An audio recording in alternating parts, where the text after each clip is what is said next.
শুভ মহাষষ্ঠী সবাইকে। এখন ষষ্ঠীর পুজো দিতে যাব, এই জন্য আমি রেডি হচ্ছি চান করে। দেখো আমার চুলটা পুরো ভিজে, তাও আমাকে রেডি হতে হবে, সময় নেই। মেয়েটাও যাওয়ার জন্য বায়না করছিল, কিন্তু শরীরটা খারাপ বলে আমি আর নিয়ে যাইনি।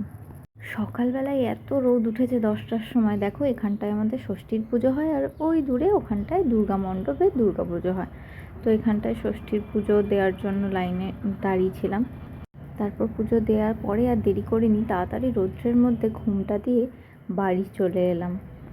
এত জোর খিদে পেয়ে গেছিলো, তাও ভিডিও ক্লিপ নিতে হবে তোমাদের জন্য।